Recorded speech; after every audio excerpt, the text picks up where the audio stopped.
I did a study using an annotation tool, which I developed myself as well. It's all within the same context. I want to support students' collaborative literature processing using online discussion.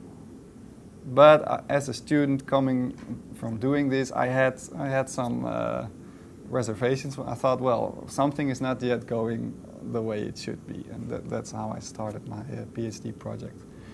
So I came across an example of what they also call anchored discussion on a CSL conference in Boulder, and I thought this is just suited for the goal that I want to reach for literature processing.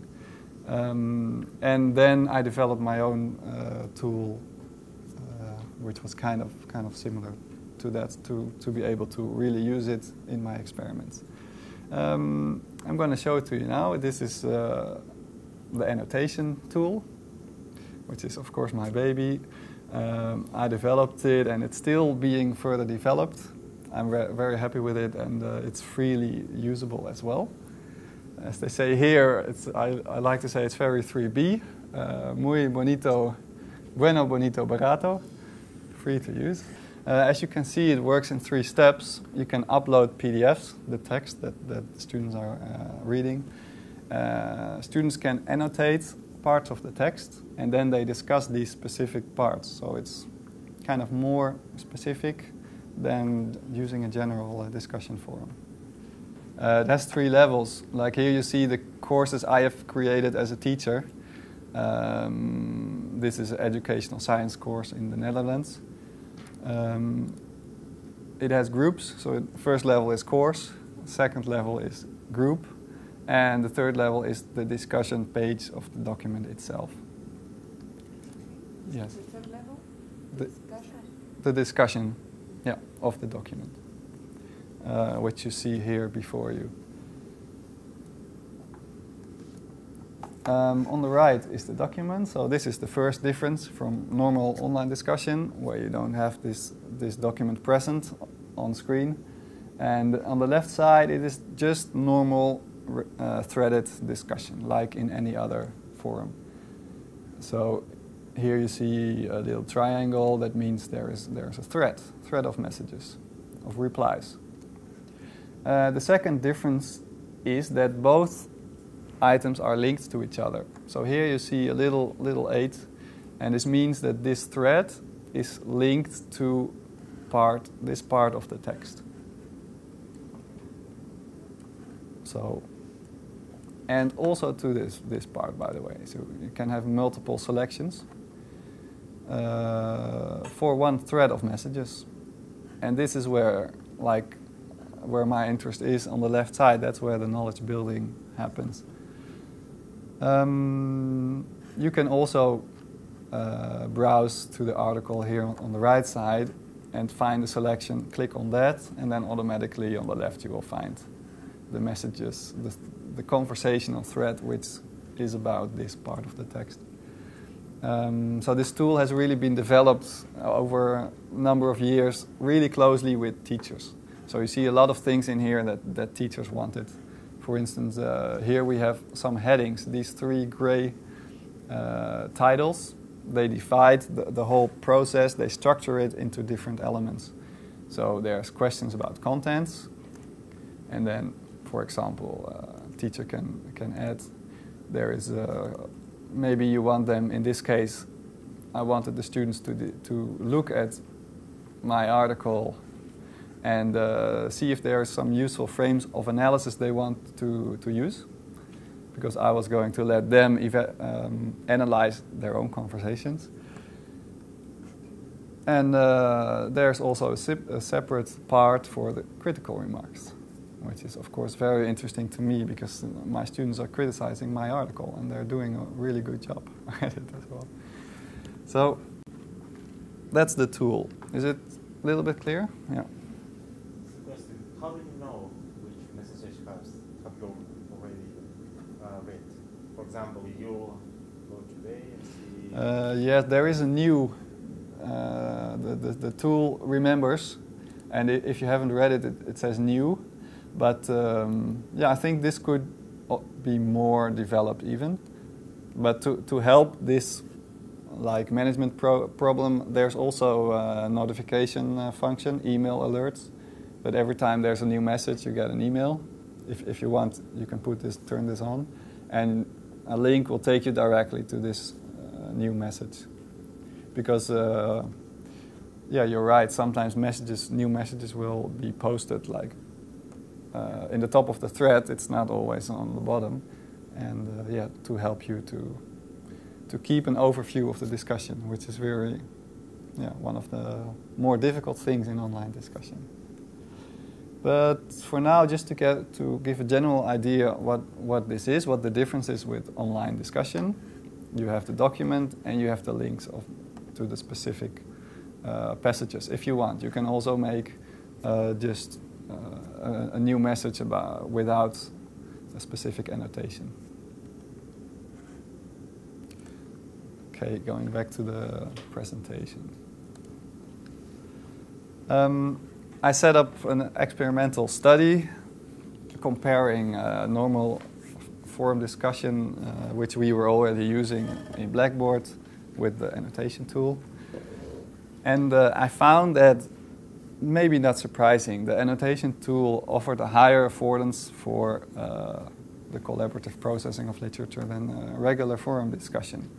And there was more of this meaning-oriented conversation, what I'm after, than in the regular forum discussion.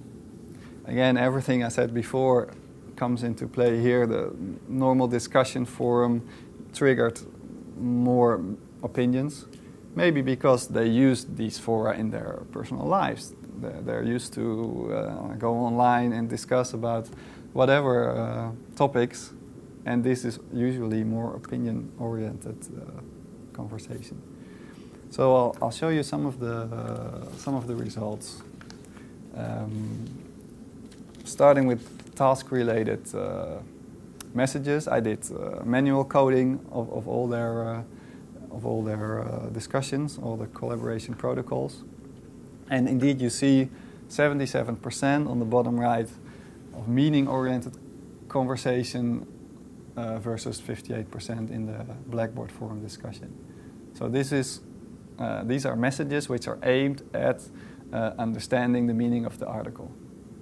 On the other hand, you find more opinion-oriented messages, what they think about what's written in the article, in the regular forum discussion, 42% versus 23%.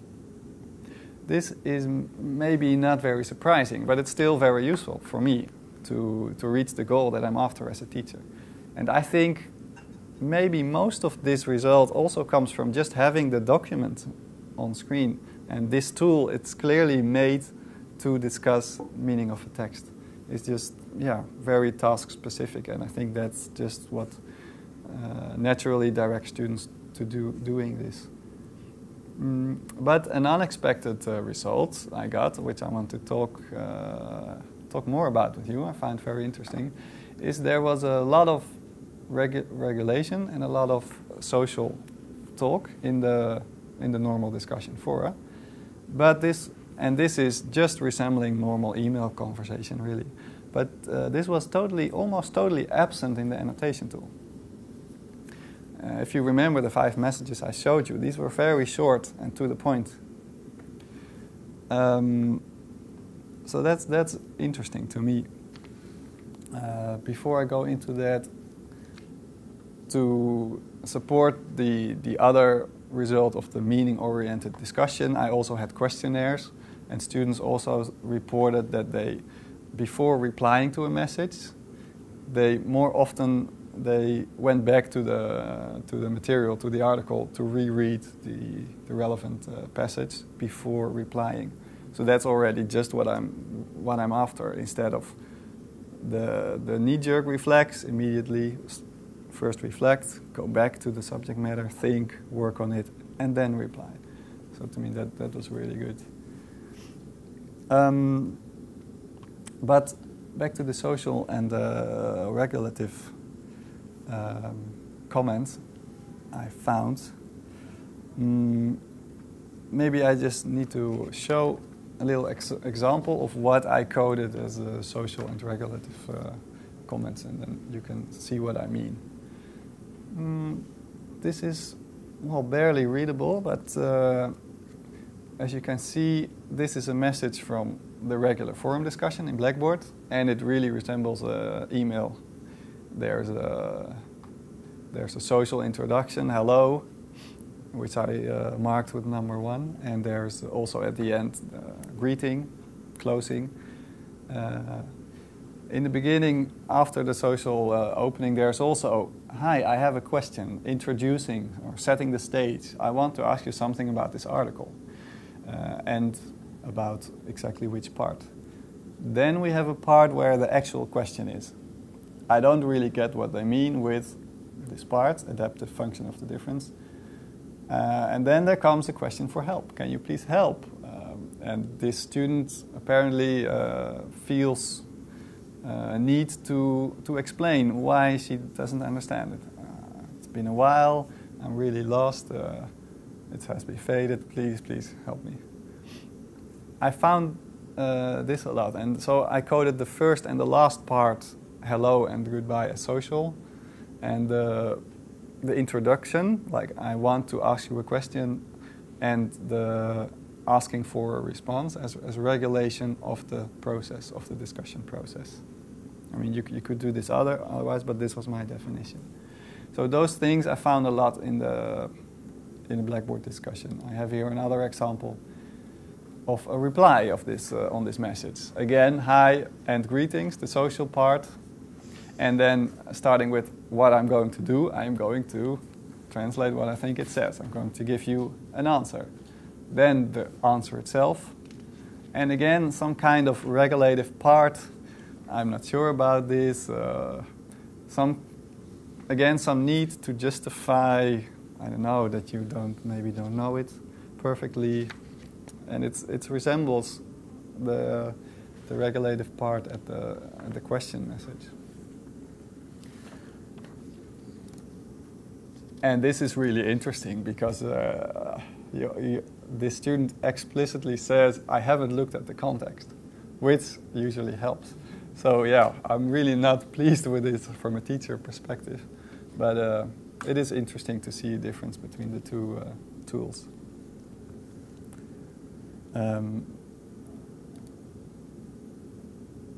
Here is a piece of interesting research I came across, coincidentally, about answering machine messages on the telephone. You have an answering machine, voicemail, and you have to put a message there. And they analyzed these, and they had the same structure as we see here in these messages. There's an opening, then there's the core section with the actual message, and the directive speech act, like, can you please give me a reply? And then there's the closing, the social closing. So to me it was very, very interesting, like, wow, it's the same. And I think their explanation of this structure, which they found in the voicemail messages, I think you can use the same explanation in these discussion messages. Because Hammer and Veronesi, they said this structure is aimed or has the function of creating a level of answerability, as they call it, just to make sure the one who is calling will actually leave a message. And well, to me it feels like in this Blackboard discussion, students have the same feeling, the same uncertainty of getting a response, so they feel a need to try to make sure they will get a reply on their question by establishing the social ties, the social connections, and by having an explicit directive speech act, this regulative part. So it's not as straightforward as logically for them that this will happen. And I think this also depends on the degree of freedom that you have in online communication. It is much more usual, for example, to send someone an email and not get a reply, then it would be in face-to-face communication. You ask someone a question, would be quite rude if someone just kept silent and didn't reply, didn't respond. Same thing is like in chat conversations online, in group conversations, you can easily just walk out of the room in the middle of the conversation, the chat room, or drop in. And face-to-face, this would also be considered quite rude if one of you would just now get up and walk out of the room without saying anything. So there seems to be a little bit more freedom online somehow, and I think maybe that's what they're struggling here, just to make sure they will get a reply, and therefore creating this answerability. So that for me was an interesting piece of research. Now I'll show you some of the messages in the annotation tool, the same one you saw before. So it stands out that here I only have to use one slide for 5 messages, and the other messages I had to use one slide for one message because they were so much longer because of all of this social and regulative introductions and closings. And here you see just almost every time just the core section of the actual question or the actual answer, without feeling the need to say, I am going to give you an answer.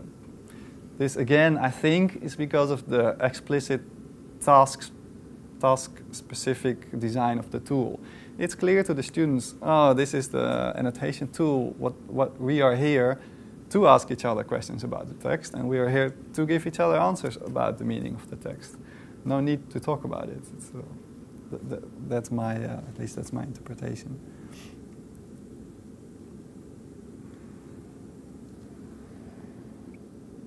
And the reason also, here you have 5 messages, whereas in the other forum, the same topic, you would only have 2 messages. So because messages are shorter, it seems that students write more messages. So this hints that there is a kind of a fixed amount of effort they have to spend on this discussion, and if each message is shorter, well, they make more messages. In my case, about 1.5 times as many messages as in the regular forum discussion. And that's also quite a positive thing for me, because looking at collaborative knowledge construction, the threads are longer.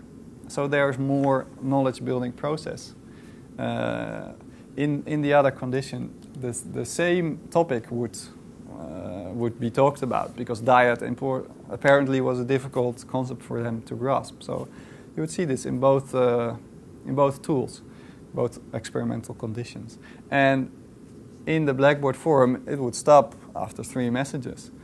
And well, in this case, if they had stopped after message 3, you would have missed an important part of this knowledge building process, I think. So therefore, I think it's an additional benefit that you have more messages here in the annotation tool.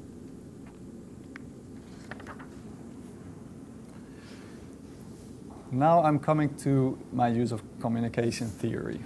I've already kind of said how I interpret these results, like there is less need for creating these social ties and for regulating the discussion process. And this fits very well with a quite old theory from communication science, from Clark and others. And communication science, 2 central concepts in communication theory are grounding and common ground.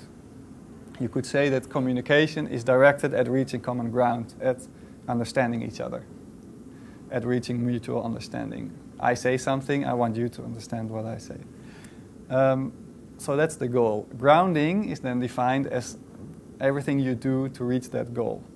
So grounding is directed at reaching understanding, mutual understanding. The strange thing about this picture I've painted here is that common ground is also at the beginning. So it's almost the same as mutual understanding, but it's both at the beginning of the process and of the end, because the more common ground you have to start with, if you would have been researchers from the CSL field, I could have skipped the first part of my presentation. And so a lot of grounding activity, and would have reached the same level of mutual understanding.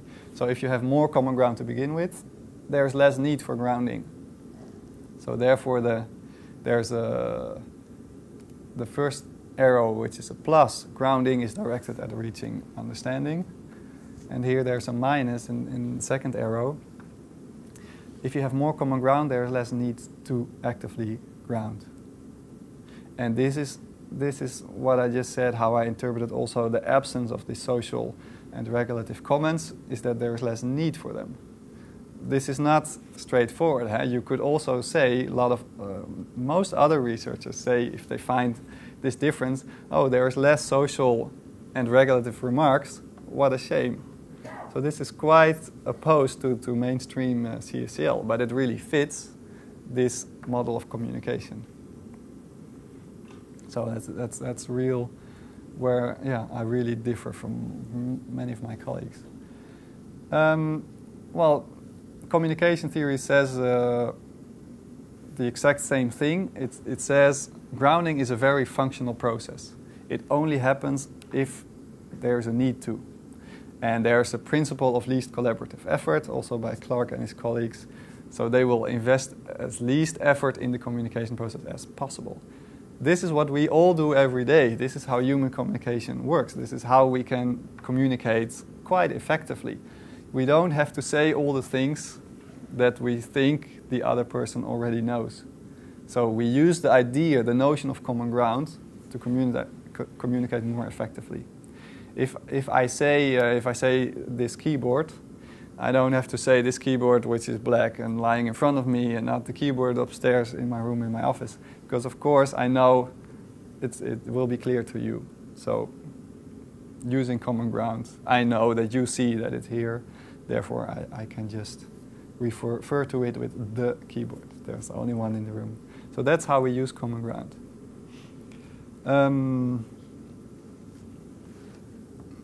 And I've told you it's a circular process. So the third arrow, it's kind of, the more common ground you have to start with, the easier it is to get more of it.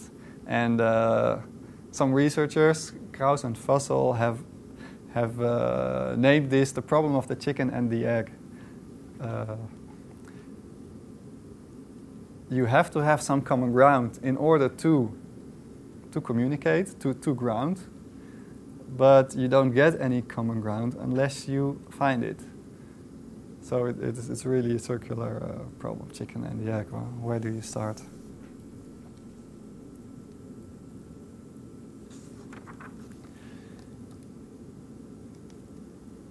So again, this is how I use this theory to explain my findings. I think there's more common ground in the annotation tool on what students are going to do. The goal of their collaboration process. We are here to ask questions about the text and help each other understand it. Thus, there is less need for all these social and regulative comments, which are all grounding comments. They are aimed at creating social common ground, like, okay, do we all agree that if I invest effort in writing up my question, will you also invest the effort in writing, trying to give me a reply? And the regulation is the same. It's meant at, okay, they are trying to build a shared idea of we are here to ask questions about the text and to answer them. But because you see it explicitly, you see explicit grounding, apparently there's not yet enough common ground. Now, my own model of grounding and common ground is a little bit more elaborated. This is my own making, so this is not mainstream communication research.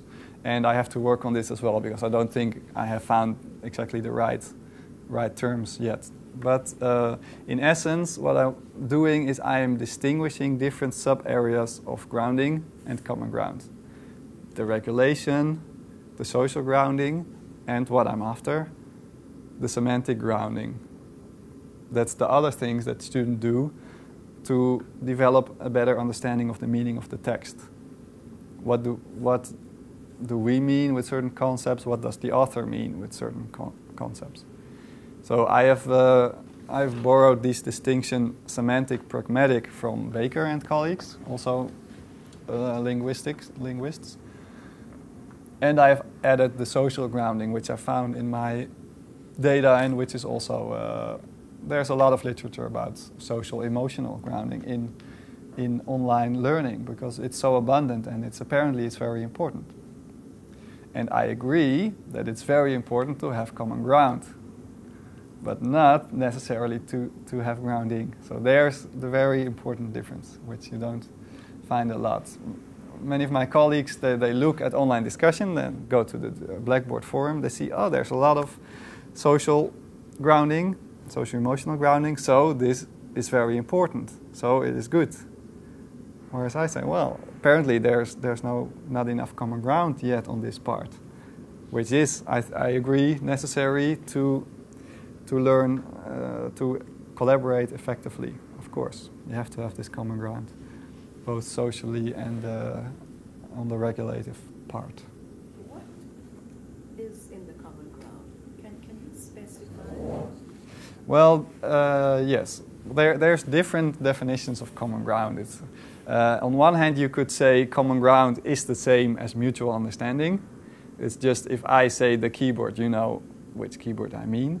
But there was a reason I said on the right side of the picture there is understanding, and in the beginning there's common ground, because usually common ground, also in the everyday connotation, it's not exactly shared understanding, but it's more a shared basis. And I like that idea as well. It's more of a collection of meanings that you share. Prior knowledge. That yeah, exactly. Because you come from the same background. That's what I was going to say. What about language? Exactly, yeah. Culture? That's where common ground. Yeah. Gender? Exactly, yeah.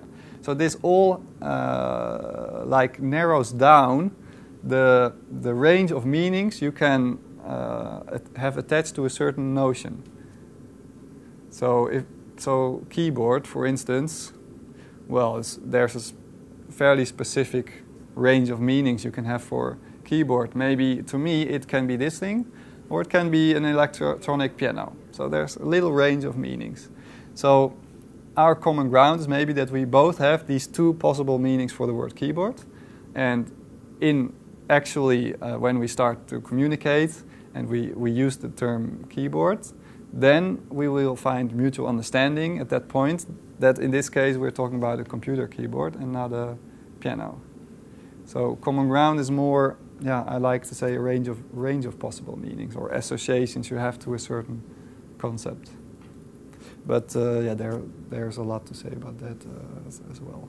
But I feel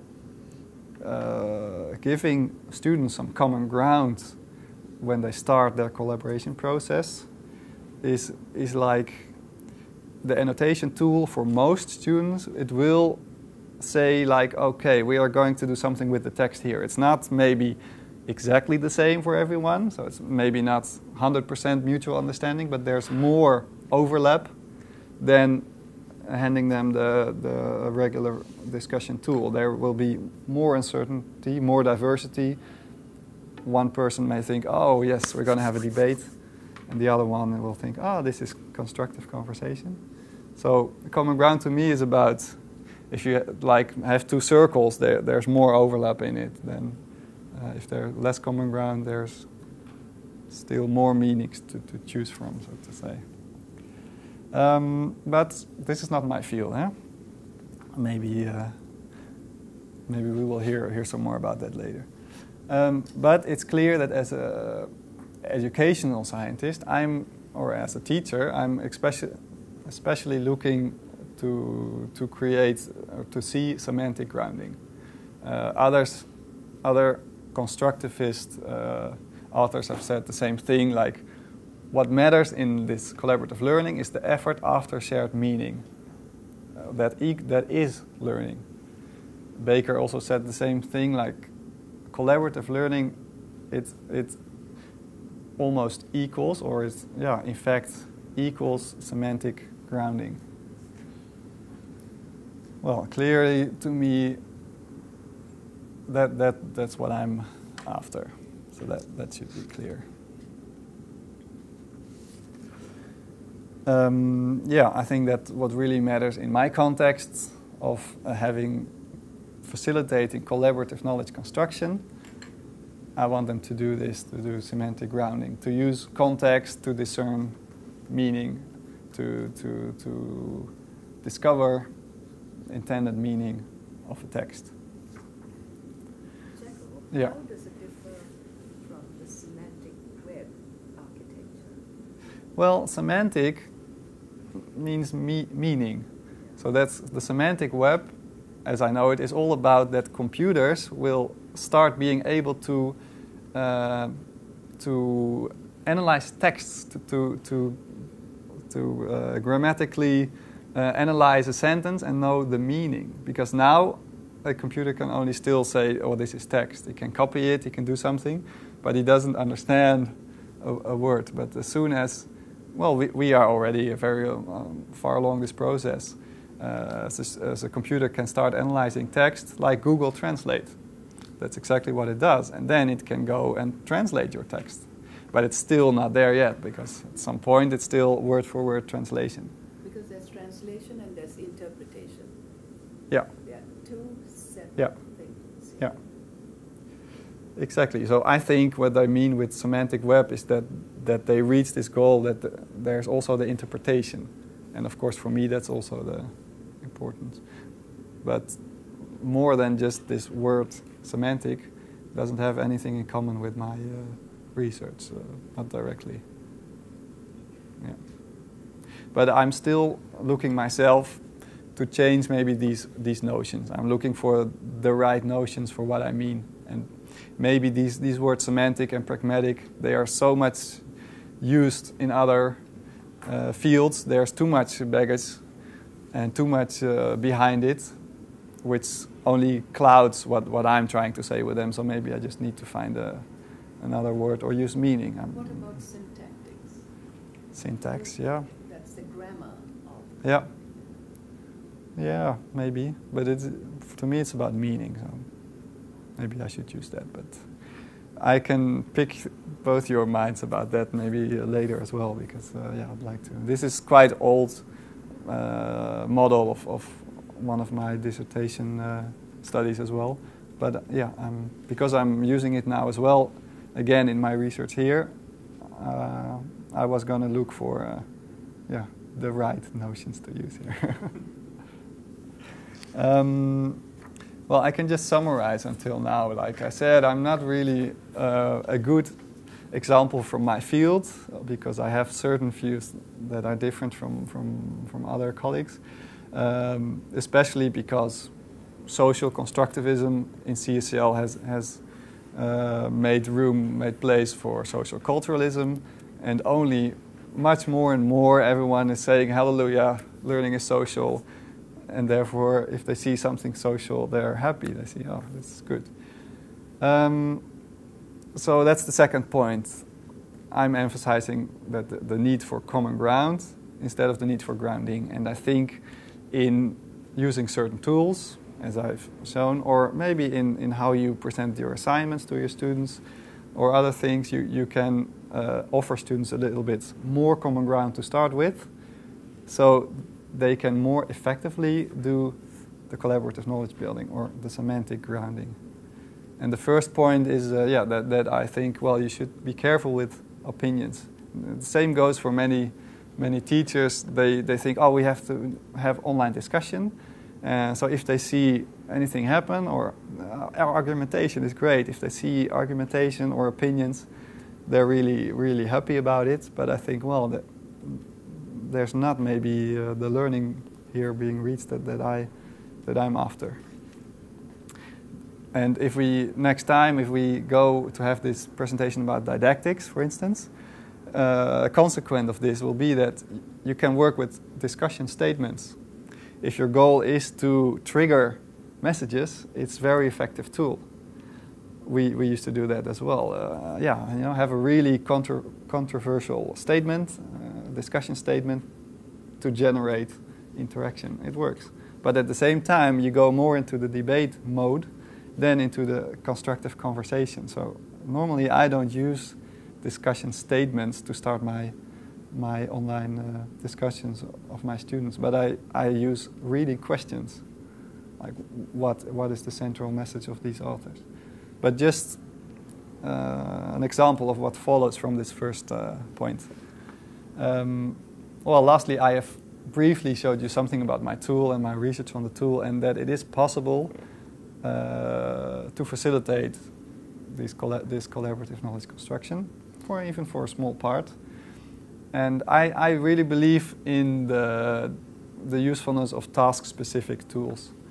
So just develop a tool for a certain task. I think that really works. Yeah. That's really a good approach. But don't you think very often it's opinions that lead to constructive knowledge because people question? I think the that. person who has the opinion has to back it up with. Well, I think that in my context, my undergraduate students, with the aim of getting to understand a piece of text, no. Then I think these opinions don't help. In fact, they obstruct. But for in later years, as I said, that's what you want. You want more critical debate. But so opinion, this is not opinion about what I think that is in the text. That's what I'm after. My opinion is, I think the author means to say this and this and this. That's good. But opinions like, this text was about parenting, and then these students would tend to go into venting all kinds of opinions about what is good parenting, what is bad. Well, the whole idea about getting this more academic view is first to understand some perspective, take the perspective of someone else before commenting on it, and not all the time saying like, single parent families are bad. Point. That's my opinion. If you're not ready to take your opinion, set it apart for a while, take another perspective, and then try to analyze it, then opinions become more an obstruction towards learning. Do you moderate this as teacher?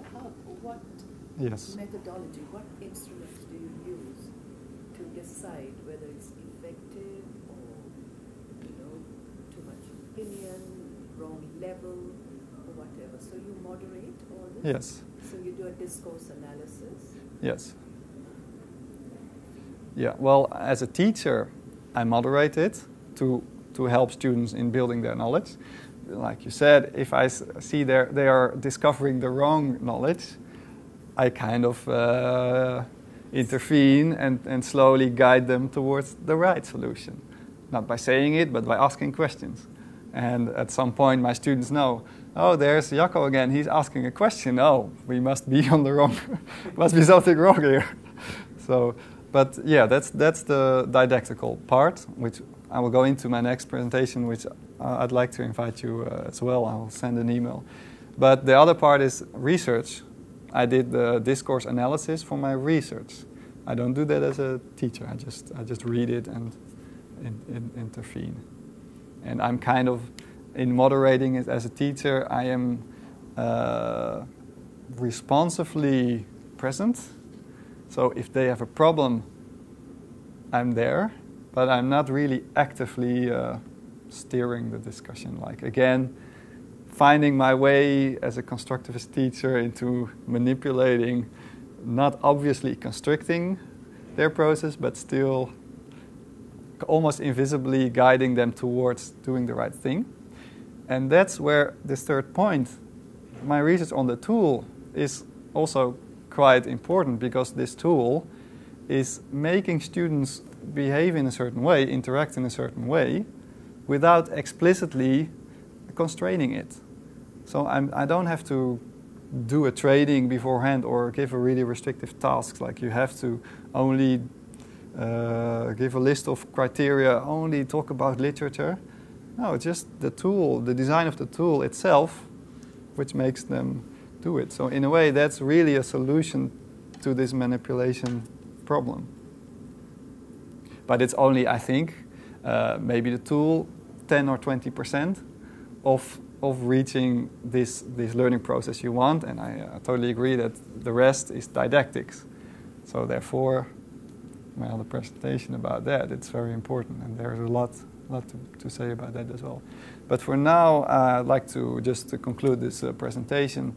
In your handouts, there's my website where you can find my book chapter, this research article where I picked some results from, and other publications. There's my email as well, and of course, very important, the URL of my tool, which everyone can use. You can just sign on and create your own account as a teacher, create a course, start experimenting with it. You can also sign on as a guest immediately just to see the tool and try it a little bit. And feel free to ask me anything if you're using it, any technical questions or didactical ones. There's my email again.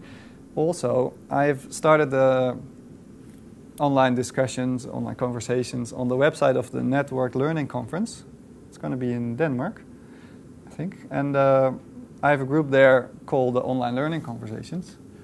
And so here's the link. And I thought maybe if we still have, after our discussion part, some questions, you can go there and join. I would be very happy. As you can see, it's also facilitating learning conversations. And it's very much about the same stuff we talked about right now. In fact, I used my presentation today to get some discussion going here. And you see here, I did use statements to start the discussions.